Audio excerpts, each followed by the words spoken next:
Triangles, right. They're like everywhere you look, buildings, bridges, even that, whatchamacallit, that slice of pizza. It's true. You don't always think about it, but that basic three-sided shape, it's kind of fundamental. So today we're taking a deep dive into all things triangles, going way beyond just the basics. We're cracking open this book I found, The Triangle and Its Properties. Oh, nice. Classic. And we're going to uncover what makes them so strong, so essential. You ready for this? Let's do it. Triangles have a bunch of really cool properties that might surprise you, even if you think you know the basics. Right. Like, okay, we all learned the basics back in school, right? 3 sides, 3 angles. And their defining features. Exactly. But did you know about these lines inside triangles, like medians? Medians are important. Yeah, so what's the deal with those? Well, a median basically connects one of the corners of the triangle. We call that a vertex. Fancy word. Yeah, well, it connects a vertex to the midpoint of the opposite side. Straight line right down the middle. Okay, so far so good. But here's where it gets cool. Every triangle, it's got 3 medians, 1 for each vertex. Huh. Never thought about it that way. And get this, they all meet at a very specific point. They don't just, like, divide the sides in half. Nope, they intersect. That point is called the centroid. And it's kind of a big deal. Think of it like the balancing point for the whole triangle. Oh, like if you cut a triangle out of cardboard? Exactly. You could balance it perfectly on your finger right at the centroid. Whoa, that's wild. So there's this, like, hidden center point in every triangle. Hidden, but essential. That's the centroid. Man, I never realized how important medians were. Okay, so we talked about medians, but what about altitudes? Altitudes. Another key player in the world of triangles. So if you want to figure out, like, how tall a triangle is. You're talking about the perpendicular distance from a vertex to the opposite side. Right. You draw a line straight down, making a right angle. That's your altitude. And just like medians, every triangle has 3 of them. Okay, makes sense. But here's the catch, and this is where it gets really interesting. Sometimes those altitudes, they don't stay inside the triangle. Wait, what? How is that even possible? Think about an obtuse triangle. One angle that's bigger than 90 degrees. Okay, yeah. If you try to draw an altitude from that big obtuse angle, it's going to end up outside the triangle. No way. That seems wrong somehow. It seems counterintuitive, but it's true. Our idea of what's inside the triangle needs to, well, maybe expand a bit. Triangles are way more complex than they look. Who knew? Oh, we're just getting started. And speaking of complexity, let's talk about another key part of triangles, the angles themselves. Oh, boy. Here we go. Angles are where the real magic of triangles starts to reveal itself. All right, so angles. We've talked about those inside the triangle, but is there more? Oh, yeah.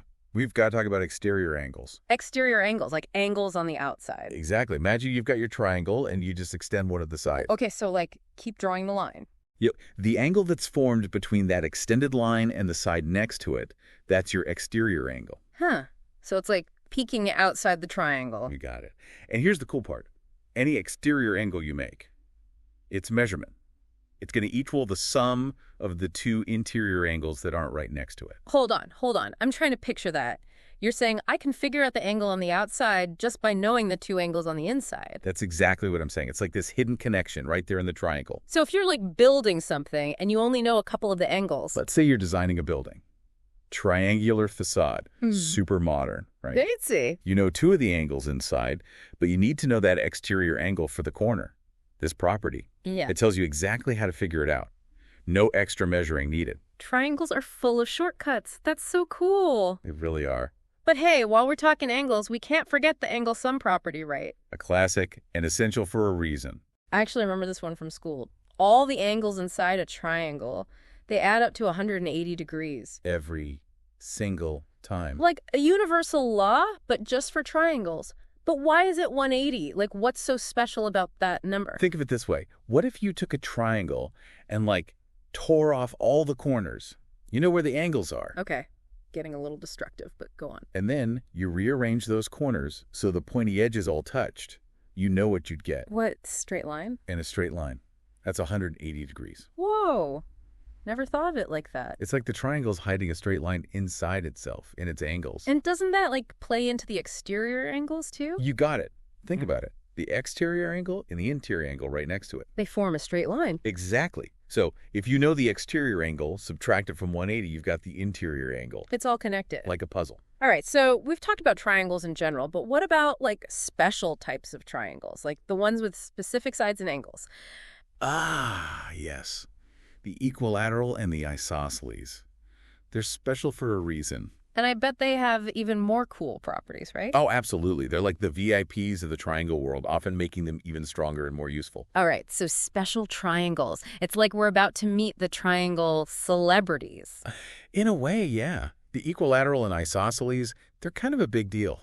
Let's start with the equilateral. It's always seemed like the most, I don't know. Balanced. Yeah, like perfectly balanced. Well, you're not wrong. All three sides of an equilateral triangle are exactly the same length. Okay, that makes sense. And the angles. All equal to Yeah. 60 degrees each, Yeah. which is why they're so stable, Yeah. used in construction all the time. Right, like bridges and stuff. It's all coming back to me now. What about isosceles triangles? Two equal sides, right? Two equal sides. And here's the thing.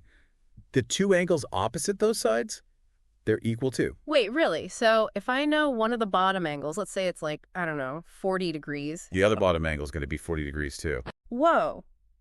That's wild. It's like they're linked or something. They are. And since we know all three angles have to add up to 180, well, You could figure out the last angle. exactly. It's like a puzzle, but with guaranteed solutions. Triangles are so cool, but this isn't just like fun facts, right?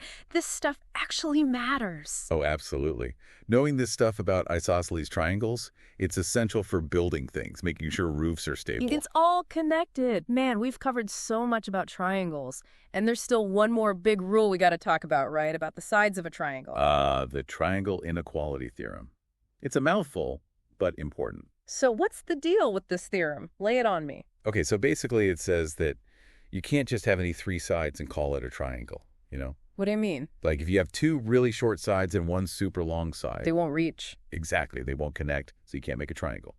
This theorem, it makes sure that any two sides, when you add them up, they're always longer than that third side. So it's like the rules of what makes a triangle a triangle. Exactly. If it doesn't follow this rule, it's not a triangle. It's that simple and that important. And this helps with like figuring out angles too, right? You got it. Longer side, its opposite, a bigger angle, shorter side, smaller angle. It's all connected, I'm telling you. Triangles are like way more than just shapes. It's like a whole secret language. And speaking of a secret language, we can't forget about, maybe, the most famous triangle rule of all, especially when we're talking about right-angle triangles, Hit me with it. the Pythagorean theorem. A squared plus b squared equals c squared. Oh, yeah, that's the one that always sounded really complicated. It's actually pretty elegant when you get down to it. Right. So you've got your right-angled triangle, right? Right. The hypotenuse, that's the long side opposite the right angle. We square that. Squared. And it will be equal to the square of the other two sides added together. So if I know two sides of a right-angled triangle, I can find the third.